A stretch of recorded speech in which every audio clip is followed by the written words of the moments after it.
We'll get started. Jonathan Fagan.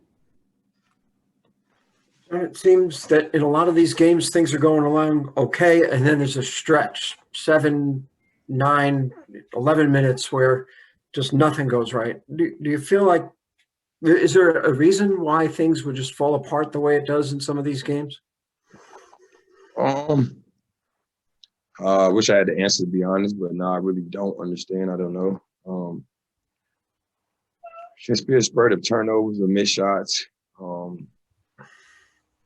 Tonight they made more threes than us. They out-rebounded us by almost 20-something, almost. So, I think we did get stops and try to battle as much as we could. They made some, even in the first quarter, we had some good contests, some good rotation. They made like 3 or 4 tough threes. I remember Jarrett Allen even hit a 3 in the first quarter. Second quarter, our bench guys came in and gave us some great boosts and great minutes. They made some shots, made the game close, took the lead for us. Third quarter, we just had some good looks, missed some shots. They made some shots. Darius Garland went on like a 9-0 run by himself. And we missed 3 shots. That kind of hurt us because he only had 2 points going into the second half. That hurt us. And then we just kept trying to find our way and build our way back.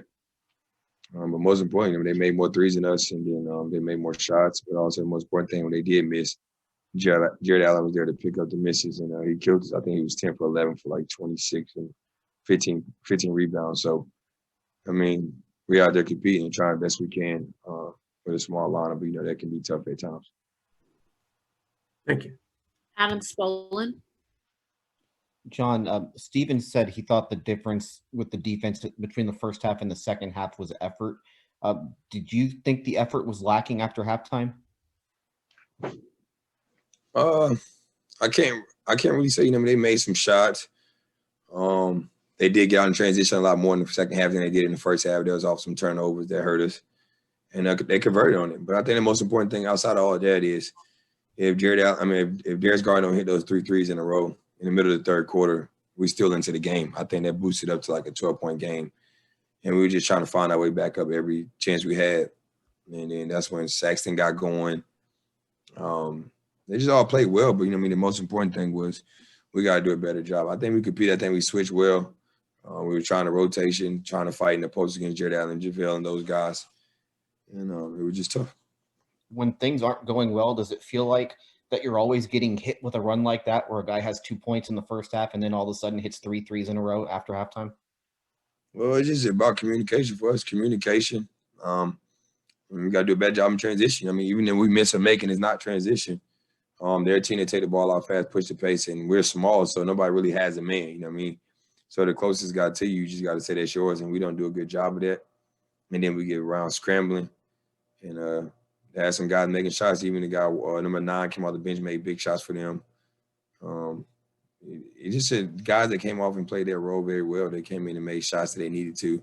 He made some. 32 made some. Sexton got going later on. Osman did his thing. Everybody that's on the floor for them did a key part for them and helped them with their run.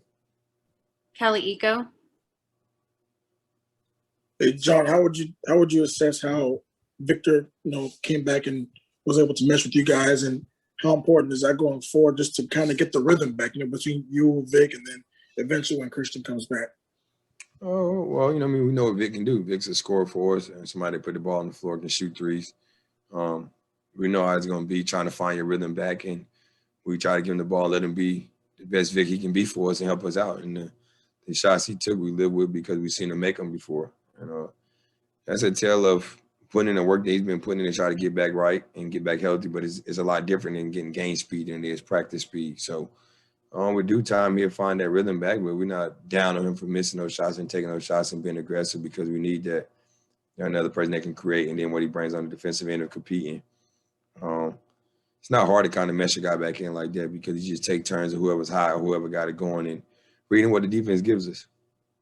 Spencer Davies. Spencer Davies, basketballnews.com. John, being an Ohio guy, it's no surprise to me to see Jae'Sean doing what he is for you guys this season. But just you guys are asking a lot of him right now, especially being down so many big men, but just being able to take the challenge the way he has. What does that say to you, especially for him being a rookie and being in his first season and the way that he's just kind of approached it? He plays hard. He kind of plays small ball his whole life. And I wouldn't say like us missing bigs. I think that's the way we want to play. I mean, I think we want to play with him being the backup five, which is, I mean, you competed all you want, and that's what he does. He's going to go out there and battle. But it's kind of tough when we're playing against a team that has a 7'10" or guys like that that's rebounding and doing those type of things. So one thing he does, he's going to compete at a high level. That's what you can respect about him. But at the same time, it's like small ball I don't really like it, to be honest, for myself, because I need a big that can roll finish. And it's tough for him because we put him in a position where we want him to be that. And that's what he's used to being. But he's given everything he has, so you could definitely appreciate the effort he's given. And last question, Brian Bearfield. John, that's what I just want to piggyback on. What type of adjustment is playing this small ball for you? It's just difficult, to be honest with me. I'm a person that likes to pass, and I'm used to finding my bigs on the roll. Not even just having a lob threat. I never really had one of those, so I got Seawood for real. But just having a big you can throw the ball to that can finish down there. It just makes our team more dynamic. When we have all smalls out there, it's kind of tough because they're just switching 1 through 5 and lowering the paint against us and making it tough. And like you've seen, if it's just 1 or 2 guys out there at a time, EG be out some games, Vic be out some games, I might be out some games. And then we're basically just on the perimeter playing one-on-one the whole time. We definitely need some type of paint presence. You need that. I just think with any team, you're going to have that. And that's why I feel like we kind of struggle at times, because we're down there doing the best we can to fight and trying to get rebounds and do the little things. But it's a lot harder when you got a 7-foot guy. Thank you, John. Yeah.